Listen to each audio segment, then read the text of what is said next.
Livre du prophète Ésaïe, troisième partie, chapitre 13. Menace sur Babylone dont Ésaïe, fils d'Amoz, eut la vision. Sur une montagne nue, dressez une bannière, élevez la voix vers eux, agitez la main, et qu'ils franchissent les portes des nobles. J'ai donné des ordres à ceux qui me sont consacrés, j'ai aussi appelé mes héros pour assouvir ma colère, ceux qui se réjouissent de mon triomphe. Bruit de foule sur les montagnes, à l'image d'un peuple nombreux. Bruit du tumulte des royaumes, des nations rassemblées. L'Éternel des armées passe en revue l'armée sur pied de guerre. Ils viennent d'un pays lointain, du bout des cieux. L'Éternel et les instruments de sa fureur vont causer les douleurs à tout le pays. Lamentez-vous, car le jour de l'Éternel est proche. Il vient comme le ravage du Tout-Puissant. C'est pourquoi toutes les mains s'affaiblissent et le cœur manque à tout homme. Ils sont frappés d'épouvante. Les spasmes et les douleurs les saisissent, ils se tordent comme une femme qui accouche. Ils se regardent les uns les autres avec stupeur, leurs visages sont enflammés. Voici le jour de l'Éternel qui arrive. Jour cruel, jour de courroux et d'ardente colère qui réduira la terre en désolation, qui en exterminera les pécheurs. Car les étoiles des cieux et leurs constellations ne feront plus briller leur lumière, le soleil s'obscurcira dès son lever, et la lune ne fera plus luire sa lumière. Je punirai le monde pour sa méchanceté et les méchants pour leurs fautes. Je ferai cesser l'orgueil des présomptueux, et je rabaisserai l'arrogance des tyrans. Je rendrai les hommes plus rares que leur faim. Je rendrai les humains plus rares que le métal d'Ophir. C'est pourquoi j'ébranlerai les cieux, et la terre sera secouée sur sa base, par le courroux de l'Éternel des armées et par le jour de son ardente colère. Alors comme une gazelle effarouchée, comme le menu bétail qui n'a personne pour le rassembler, chacun se tournera vers son peuple, chacun fuira vers son pays. Tous ceux qu'on trouvera seront percés, et tous ceux qu'on saisira tomberont par l'épée. Leurs nourrissons seront jetés à terre sous leurs yeux, leurs maisons seront mises à sac et leurs femmes violées. Me voici, j'excite contre eux les Mèdes, qui ne pensent pas à l'argent et à qui l'or ne plaît pas.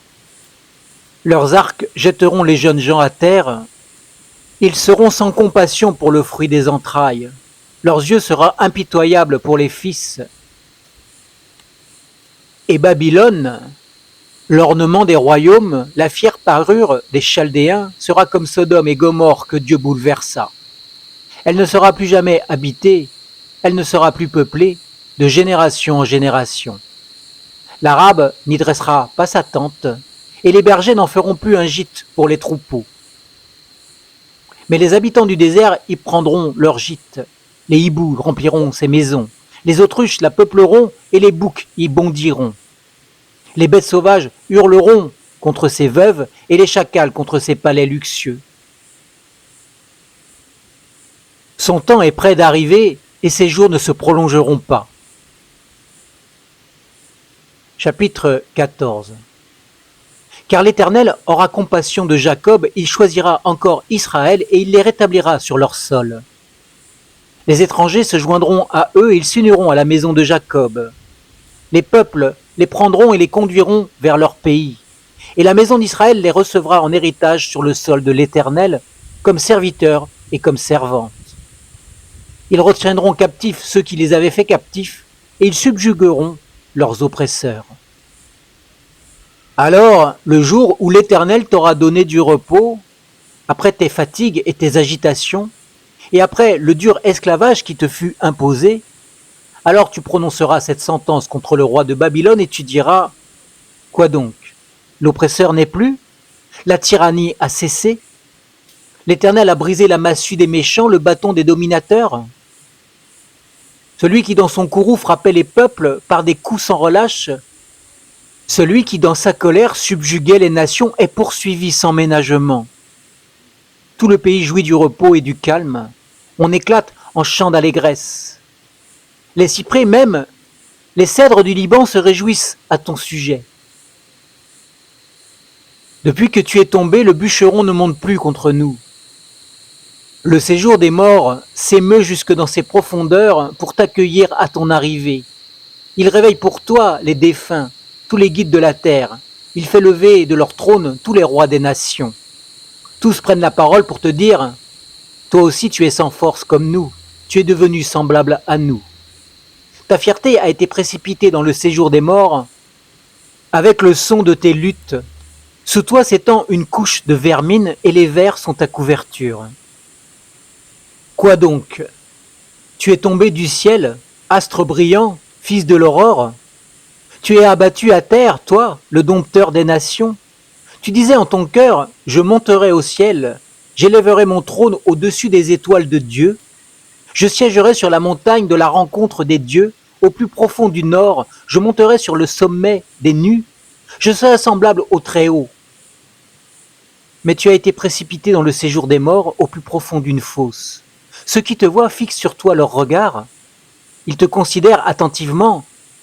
Est-ce là cet homme qui faisait trembler la terre, qui ébranlait les royaumes, qui réduisait le monde en désert, qui ravageait ses villes et ne relâchait pas ses prisonniers? Tous les rois des nations, oui, tous, sont couchés avec honneur, chacun dans sa maison. Mais toi, tu as été jeté loin de ton sépulcre, comme un rameau horrible, comme une dépouille de gens tués à coups d'épée et précipités sur les pierres d'une fosse, comme un cadavre piétiné. Tu n'es pas réuni à eux dans le sépulcre, car tu as détruit ton pays, tu as tué ton peuple, on ne mentionnera plus jamais la race des méchants. Préparez le massacre des fils à cause de la faute de leur père, qu'ils ne se relèvent pas pour conquérir la terre et remplir le monde d'hostilité. Je me lèverai contre eux, oracle de l'Éternel des armées. Je retrancherai le nom et le reste de Babylone, ses descendants et sa postérité, oracle de l'Éternel. J'en ferai le domaine du hérisson et un marécage, et je la balayerai avec le balai de la destruction, oracle de l'Éternel des armées. L'Éternel des armées l'a juré en disant « Oui, il en sera comme j'en ai l'intention, et il arrivera ce que j'ai résolu. Je briserai l'Assyrien dans mon pays, je le piétinerai sur mes montagnes, son joug leur sera ôté, et son fardeau sera ôté de leurs épaules. Voilà la résolution prise contre toute la terre. Voilà la main étendue sur toutes les nations. L'Éternel des armées a pris cette résolution. Qui l'annulera? Sa main est étendue.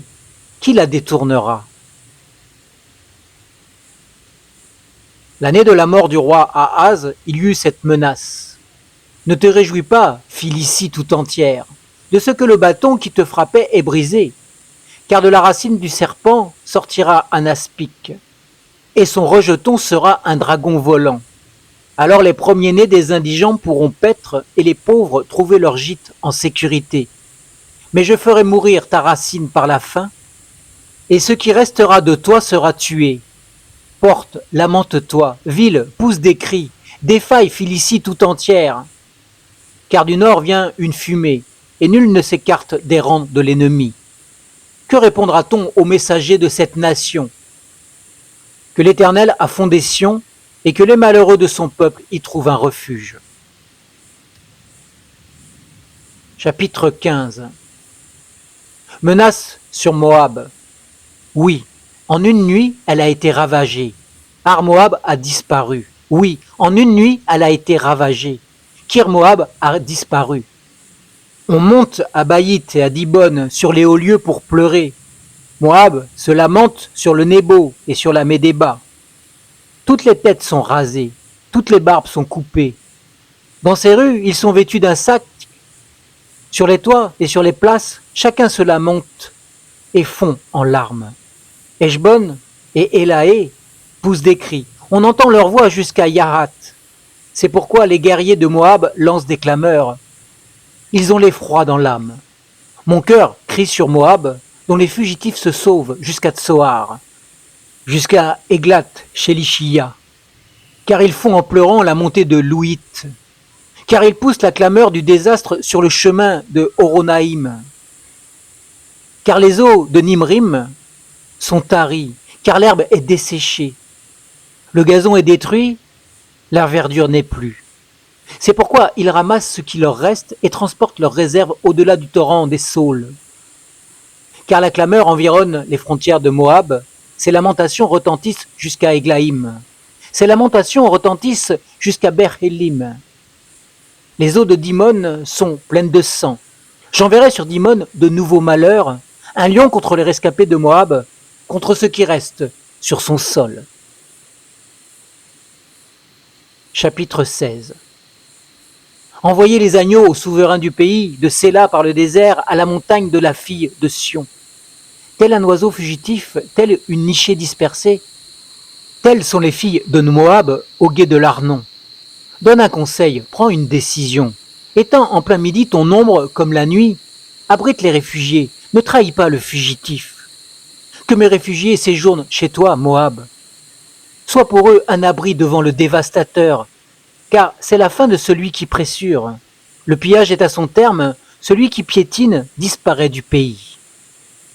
Le trône s'affermira par la bienveillance, celui qui siégera avec fidélité dans la tente de David, un juge soucieux du droit et prompt à la justice. Nous avons appris l'orgueil de Moab, un orgueil extrême, sa fierté et son orgueil, son courroux et ses vaines prétentions. C'est pourquoi Moab se lamente sur Moab, chacun se lamente. Vous murmurez sur les ruines de Kir-Hareset, profondément abattues, car les campagnes de Heshbon se flétrissent. Les maîtres des nations ont frappé les ceps de la vigne de Sibma, qui s'étendait jusqu'à Yaézer, qui poussait çà et là dans le désert. Ses sarments se prolongeaient et dépassaient la mer. C'est pourquoi je pleurerai la vigne de Sibma, comme Yaézer la pleure. Je l'abreuverai de mes larmes, Heshbon et Élaé, car sur ta récolte et sur ta moisson est venu fondre un cri de guerre. La joie et l'allégresse ont disparu du verger, dans les vignes, plus de chants, plus de réjouissance. Le vendangeur ne foule plus le vin dans les cuves. J'ai fait cesser les cris de joie. Car pourquoi mes entrailles frémissent pour Moab comme une harpe, et mon cœur pour Kiriath-Arez? Mon cœur se présente, il se fatigue sur le haut lieu. Il arrive à son sanctuaire pour prier et ne peut rien obtenir. Telle est la parole que l'Éternel a prononcée depuis longtemps au sujet de Moab. Et maintenant, l'Éternel prononce ces mots. Dans 3 ans, comme les années d'un salarié, la gloire de Moab sera l'objet du mépris. Malgré l'ampleur de la foule, le reste sera réduit à très peu de choses et sans importance. Chapitre 17. Menace sur Damas. Voici que Damas ne sera même plus une ville, elle sera à peine un monceau de ruines. Les villes d'Aroër sont abandonnées, elles sont livrées aux troupeaux. Ils y font leur gîte et personne ne les trouble. C'en est fait de la forteresse d'Éphraïm, et du royaume de Damas et du reste de la Syrie.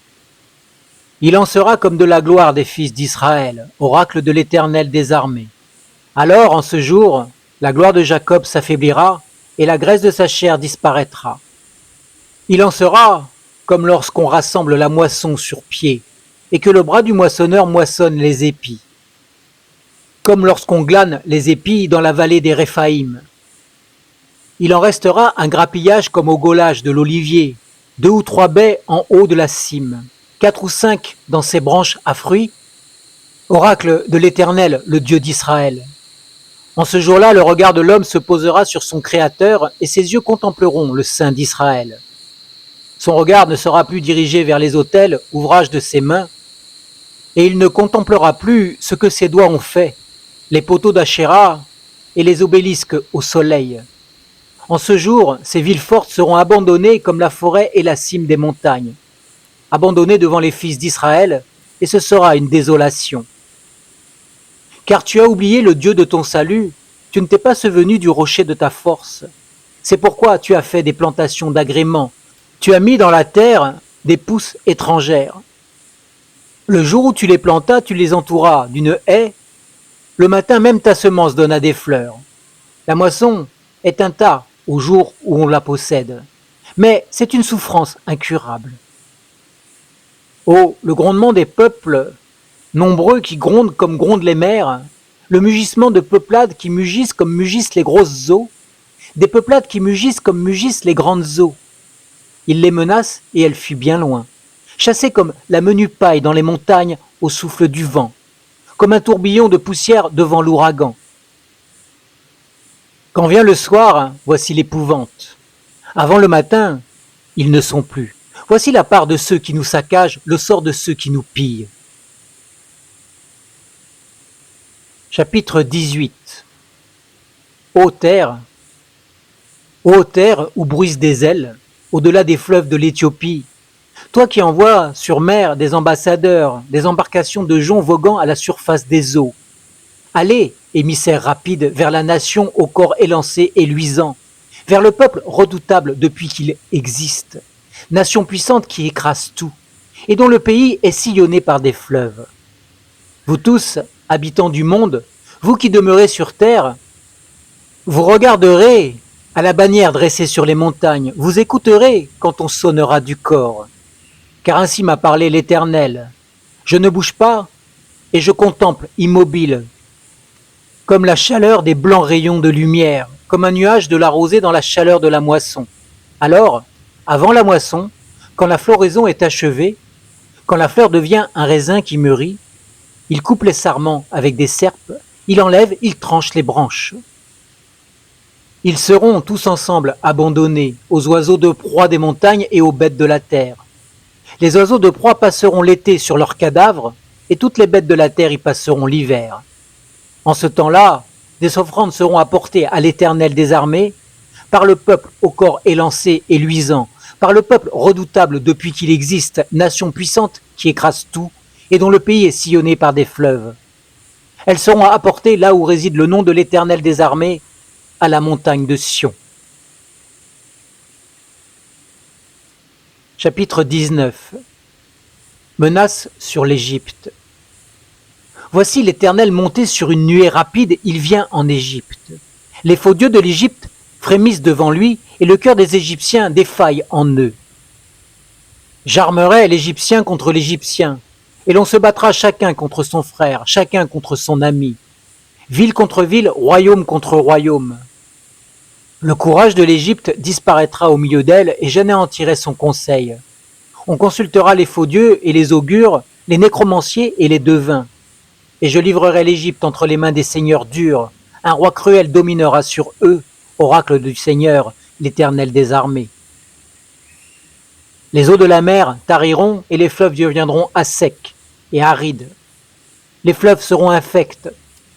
Le delta du Nil se réduira et s'asséchera. Les roseaux et les joncs se flétriront. Ce sera le dénuement le long du Nil, à l'embouchure du Nil. Tout ce qui aura été semé près du Nil se desséchera, se dispersera, disparaîtra. Les pêcheurs gémiront et tous ceux qui jettent l'hameçon dans le Nil seront en deuil, et ceux qui étendent les filets à la surface des eaux seront désolés. Ceux qui travaillent le lin peigné et qui tissent les étoffes blanches seront honteux.